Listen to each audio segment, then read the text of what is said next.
Bem, a nossa audiência, estamos aqui para falar sobre um tema: depressão, um mal a ser vencido.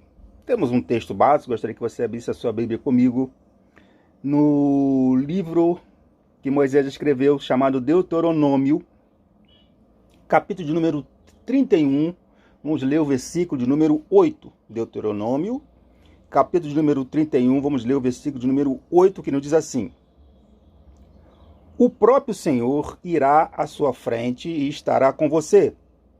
Ele nunca o deixará, nunca o abandonará. Não tenha medo, não desanime.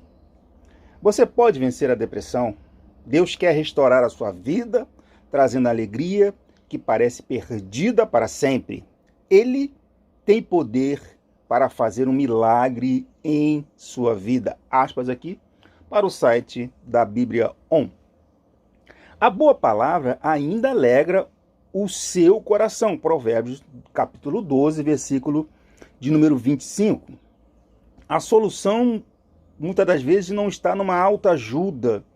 A solução, muitas das vezes, não está em livros, mas sim na genuína e boa palavra de Deus.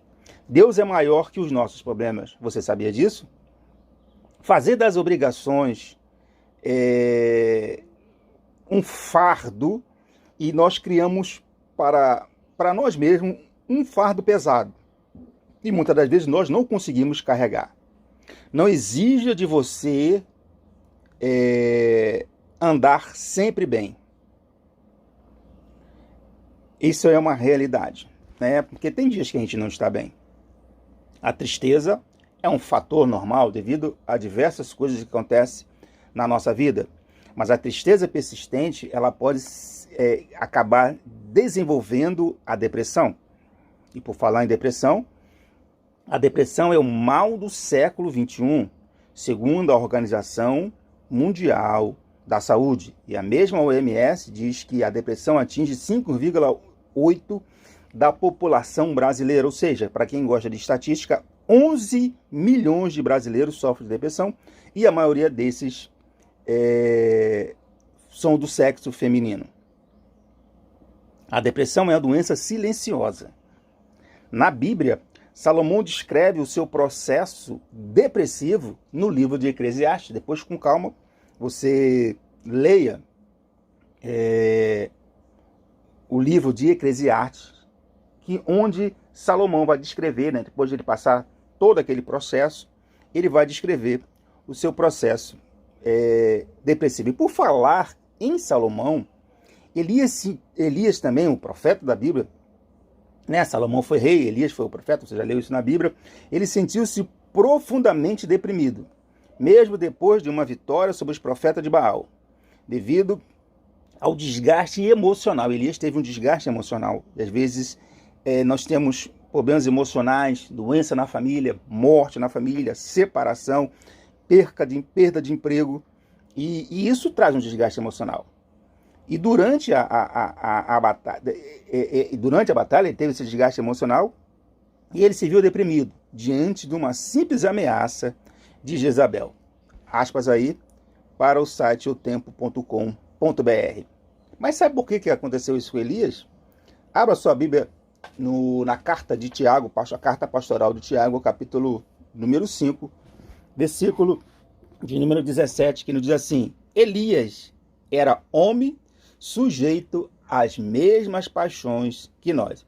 Então não venha dizer, porque agora você está no Evangelho, que você não vai ter problemas. Algumas igrejas dizem que pare de sofrer, mas não é isso que a Bíblia diz. E eu vou provar isso. Jó disse que o homem nasce para as dificuldades. Jó, capítulo número 5, versículo número 17. O próprio Cristo disse que no mundo nós teríamos aflições, mas era para nós termos o quê?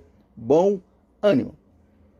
O pastor Jorge Linhares, ele descreve aqui alguns personagens, né, que passaram por problemas emocionais. O próprio Jó, né, nós lemos aqui, Jeremias, Jonas e o próprio Cristo tiveram seus processos emocionais. Davi, no Salmo 13, ele descreve, faz a descrição de todo o seu processo depressivo. Mas Davi, ele tomou 3 passos e desses 3 passos ele venceu a sua depressão. Primeiro passo de Davi, ele confiou em Deus. No versículo 5 ele diz assim: eu confio em ti. Muitas das vezes nós depositamos a nossa confiança no homem, mas devemos depositar a nossa confiança em Deus. Porque, em primeiro lugar, Davi confiou em Deus. Em segundo lugar, ele se alegrou em Deus. Deus é a base da nossa alegria. Ainda no versículo 5, no verso 5, Davi diz assim: o meu coração se alegra em ti. Então ele confiou em Deus, ele se alegrou em Deus. Em terceiro e último lugar, ele adora a Deus, né? Largue a sua tristeza e adore a Deus. No verso 6 diz assim: cantarei ao Senhor. Estamos aí vivendo o mês de dezembro e vamos fazer algumas mensagens temáticas acerca do mês de dezembro. Abro aspas aqui para o jornalista intolerante que diz que o mês de dezembro é um mês assim meio controverso, porque ele é o mais bonito do ano, mas para alguns é o mais triste do ano. Eu sou o presbítero Everaldo Filho e nesse podcast nós falamos sobre a depressão. Se você foi abençoado por esse podcast, compartilhe, nos ajude a evangelizar. Deus te abençoe.